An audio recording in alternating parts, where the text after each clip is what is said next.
The Health Secretary has acknowledged that victims of the infected blood scandal of the 1970s and 80s feel they haven't been listened to. Thousands of people were infected with HIV and hepatitis C after being given imported blood products on the NHS. In my role as Secretary of State, I acknowledge the pain and the suffering, not only of the errors that led to this harm on people's lives, but also a sense that redress wasn't properly considered, and that people felt their voices weren't heard. And I want to make sure those voices are heard, and crucially, that we should try to reach a fair support scheme for the future. Let's speak now to Su Gorman, whose husband, Steve Diamond, died at 62 in December of 2018 from organ failure after receiving contaminated blood. Sue, thank you so much for talking to us. We'll get to what Matt Hancock said in just a moment, but what happened to your husband? Well, he was a multi-hemophiliac, and back in 1976, when we were both still at university, he rather naively let himself be treated with the new drugs, which gave him hepatitis C at the age of 20. And after 20 years without a diagnosis, we then had another 20 years of health treatment. And essentially his body just ran out of energy, and it just destroyed his organs. He had the new treatment which cleared the virus, but in 2015, but the damage was so great there was no way back. So he went into hospital and never woke up. That's terrible, Sue. You were at that inquiry today. It really, as you just said there, it's been such a long journey for you. How did you feel? Well, it was very sort of mixed emotions. I mean, to hear a government minister and the Secretary of State actually say some of the things that Mr. Hancock said is actually a victory. We've waited so long for it, but perhaps we've waited too long. Because one question Steve had was why it had taken them decades to set up a public inquiry.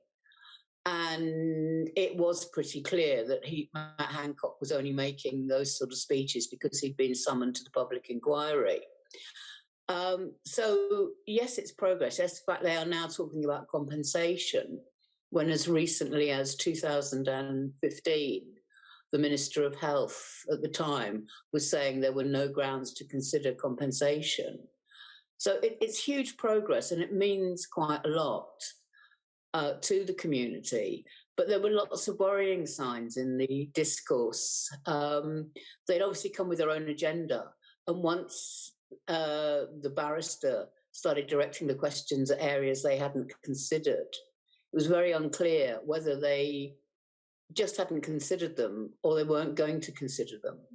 And that caused quite a lot of disquiet with the people listening. A lot of talk today about the support. Sorry to interrupt. Go ahead, Sue. Absolutely, yeah. No, I was going to say, if you want examples, it is the issue of support for the families who lost children or lost parents. And we're not talking compensation at the moment. We're talking support. The people whose children were infected with HIV in the 1980s often had to move house. Some lost their jobs because they'd got HIV in the household, for example. And that is real financial need. And Mr. Hancock and the civil servant who was with him either couldn't or didn't understand that what was being asked for was financial support for those families, not compensation, which we all know is something different. And yes, a lot of the conversation was about support, but that's partly because everything is so well in the hands of the inquiry at the moment that support is the only live issue. Can you just give us an example? I was reading about how when your husband died, they were quick to cut off the support that they were giving him without a death certificate, but needed that death certificate to give you support. Absolutely. That was, it took me about a week to pluck up the courage to ring up and find out what I was entitled to, because I needed the money, because the income that we'd had was so low. I got not much spare.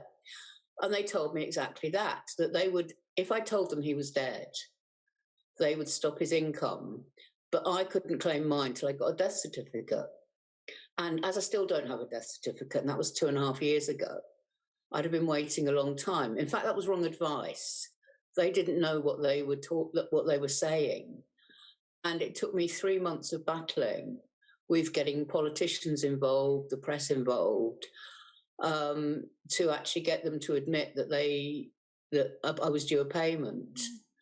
And at one point, they actually offered to pay me his last payment that had been due a month after he died.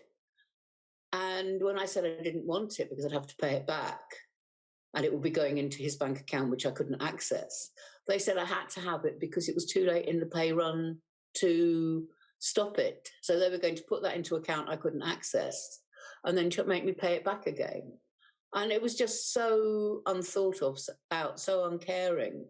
And the new proposals are good in that it's now an automatic payment, and they've taken away that sort of area of that battle. Just briefly, Sue, do you think that you need compensation or more support? What is it, or both? And how much compensation is fair, do you think? I think that's very difficult. I mean, for me, compensation isn't about the money. It's what Steve wanted and what I want.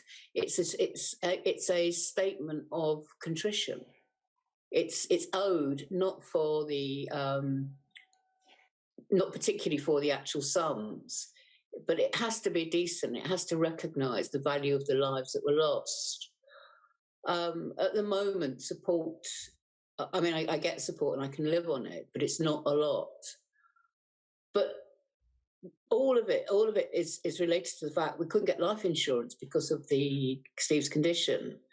So what we need is financially is something that actually replaces life insurance, lost income. Okay. But compensation shouldn't be purely about money. Compensation should be. I'm going to have to jump in there, Sue. Thank you so much for sharing your story with us. Thank you.